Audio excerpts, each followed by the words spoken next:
Hey my lovelies, and welcome back to my channel. Today we are going to be talking about the series of events that happens when you arrive the UK from overseas as a registered nurse.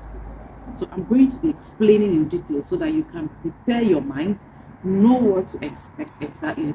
Everybody knows that yes, you're coming and you're going to be sitting for osce and all of those things. But there are a series of events that happens that most people wouldn't talk about. So I'm going to be spilling the tea, spilling everything on pot as it is. I've been through it, I've experienced it, but I'm going to be telling you everything you should expect so that your expectations will not be cut short when you come into the United Kingdom. Trust me, it's a nice experience, but you still need to prepare your mind. Anyway, this is what we'll be talking about today. Consider subscribing to the channel if you haven't, because here I bring content of relocation to the UK as a registered nurse, the real life experiences, so that you don't miss out. Without wasting time, let's get into it. So basically, first is going to be about your arrival. What do you expect arrival? So if you are coming with the government hospitals, the care homes, I'm not about to talk about domiciliary and all of those things, because 99.9% of the people who are coming to this country to practice as registered nurses are coming either to work for the government or they are coming to work for the care homes. So the process is the same. Most times the expectations are not the same. So if you're relocating and the job you have gotten is the government and the care home, on arrival, most times they're going to be sending you a driver, or the HR will send somebody on behalf of the company to pick you guys. Most times you tend to arrive in batches.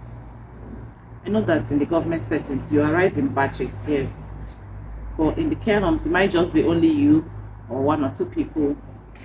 So you arrive in batches. I think they do all of those things just to cut costs. So you might also meet other people who arrive the same day as you. So what they're going to do is send somebody to pick you up and send you to a particular location where they have prepared accommodation for you. The same thing if you're coming to the care home. They pick you up and send you to the location where they have prepared for you. So now most of them will give you relocation, gifts and stuff, maybe toiletries in the house, um, little food stuff that just for you to cook for the first day of arrival and rest, and then you can go out and do shopping. Some care homes, I don't know about this for the government hospital. The one I experienced is with the care home. So some care homes will give you money. I think I was given £300 on arrival for you to spend or for you to use and set up your life pending when your first salary will come. So some will even give you phone. I was given a phone on arrival, so I had to get a SIM card and put in it. So they give you phone, so give you food stuff, bed sheets, all the little things that will help you cope for the first day. So that is that. But not every organization does this. It's not an entitlement though. Don't feel disappointed when you come and your own company did not give it to you. It is not an entitlement, please. I don't even think it's done with the government hospitals. I'm not sure. Please, if you're working for the NHS or you came to the NHS, tell me in the comment section if you were giving all of those things. I think it's even the private sector that gives all of these things. And it's still not all the private sectors. So once you have settled, the next thing is going to be you'll be asked to get your BRP. So because without that BRP, you won't be able to open a bank account. You need to go and get your BRP. Mind you, if your BRP stays 10 days and you have arrived and it's ready and you don't pick it up, there's a fine attached to that. So you pick up your BRP. Your employer will give you a letter to help you go to the bank and set up your bank account. And if you're not able to get the bank account set up, There are things like the Monzo bank account, mobile bank account, the online bank accounts that don't have physical branches, the Revolut, Chase, I think Chase or something. I'm not sure. I'm going to put the names for you on the screen so that you can see. So those ones you can just basically download the app, verify your identity, and get going. But if you have to go to the physical banks, you might need a letter from your employer because you don't have credit history, you don't have anything. So an employer might have to give you a letter to prove that yes, you have a job that you are doing and you're legit. So that's that. So after all of these things, most times these things will happen for the first 1 week. So after that first 1 week, you cannot start your job properly. Now, with the NHS, I know that so many of them will not ask you to come and work. They will take you straight to start your OSCE trainings. You might do that training for 1 month, for 2 months, and you'll still be paid though. You will still be paid. You will still be paid. And after all those 1 month, 2 months training, you do your OSCE, and then you start working as a band 5 nurse for the NHS. Why some will still make you work as a band 4 pre-registered nurse, and give you some time to go for your training, and basically that is it for the NHS. So, but if you're working for the care home, pay attention. If you are coming with the care home, 90% of the time, you'll be working as a senior carer or care assistant, whichever way you want to call it.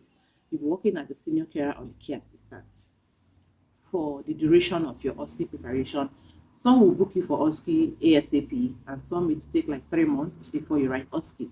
So you'll be working on the floor with other care assistants as a senior pre-registered nurse. They will still make a timetable for you to go for your OSCE trainings. So that's the difference between the private and the government now. So you'll be working and you'll be preparing for OSCE. Put that at the back of your mind.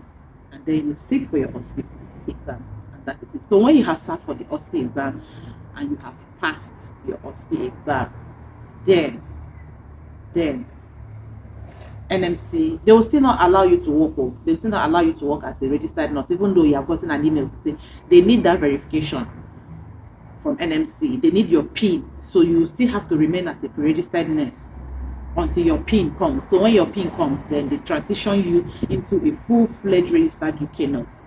And you start enjoying your role as a registered nurse in the UK. So that's basically the series of events that will take place from the time you land into the UK to when you now sit for your OSCE, get your PIN, and start practicing. Okay? So, but I want to say something here. If you're from Nigeria, you understand this. Do you know what they call C finish? C finish. If you're Nigerian or if you're from Nigeria, you understand it. Expect C finish. Expect C finish, especially if you're in the care home. So don't expect too much. Just expect to C finish. That C finish is not coming from employer. It might just be attitude of the care assistant, because see, most of them know that yes, you are not one of them. You're going to become a registered nurse, and then you will be giving them orders. They will not be taking orders from you. So they want to show you their own color before you start showing your own. So just prepare for that. If you're in a care home, I'm talking from experience. So that's that. Anyway, this is where we'll be ending this video today. If you have more questions regarding what I've just said, or you are not sure, or you did not understand what I've just said, engage me in the comment section. Send me an email on topics you want me to talk about, and I will do that. But make sure you subscribe to this YouTube channel. Just go down the description box. You'll see the button written subscribe, because I'll be bringing more about your relocation to the United Kingdom. Remember, everything in this channel is uncut. We spill it as it is. No hidden agenda, no hidden gist. I'll see you in my next video. Thank you very much for sticking around. Bye.